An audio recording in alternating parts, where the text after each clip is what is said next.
হ্যাঁ রে মেজো, মিত্তির বউ এসেছে তা না হয় মানলাম, কিন্তু ওই শর্মার বউ আর ওর ছেলের বউ পপি, ওরা তো একেবারে সুবিধার না। মুখ খুললে মনে হয় ইট পাটকেল পড়ছে। ওরা কেন এসেছে বলতো? কেন এসেছে বুঝতে পারছো না?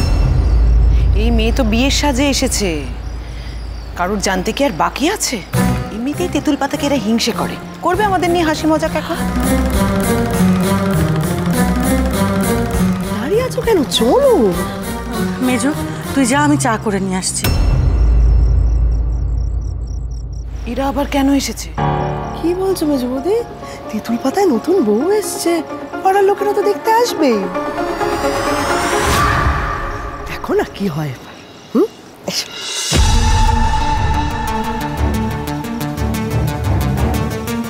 আরে লাজ্জ, তোমাদের বাড়ির নতুন বউয়ের মুখ দেখাবে না?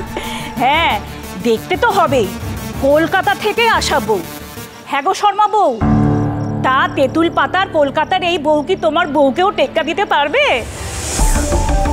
পপিকে টেক্কা দেওয়া কি অত সহজ মিত্তির কাকি? হ্যাঁ, শুনছি নাকি কলকাতা থেকে একটা বড়লোক বাড়ির মেয়ে এসেছে। দেখি। ঝিল্লি কই, এসো এসো।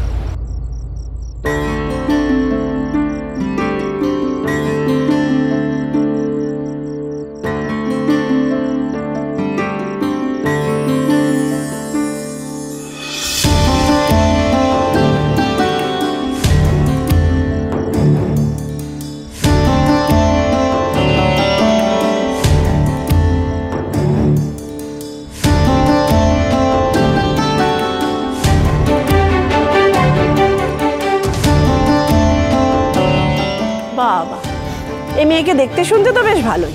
তাহলে তেঁতুল পাতার নতুন বউ ভাইয়াজির মেয়েকে যখন টেক্কা দিল, তার মানে নিশ্চয়ই বড়লোক বাড়ির মেয়ে।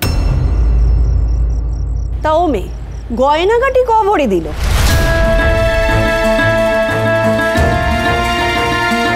আমার পপির বাবা কিন্তু 40 ভরি গয়না দিয়েছে। আর বিশ্বাস করবে না, ছেলের আংটিটা যে দিয়েছে না, এই মোটটা।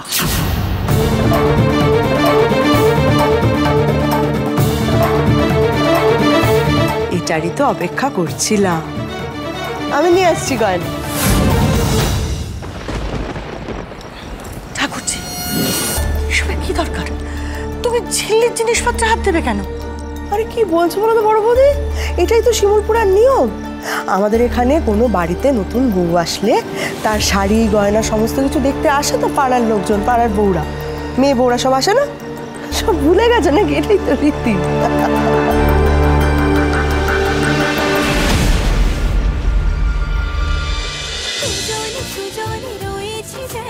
তেঁতুল পাতা সোম থেকে রবি প্রতিদিন সন্ধ্যে ৬টায় স্টার জলসায় ও ডিজনি প্লাস হটস্টারে।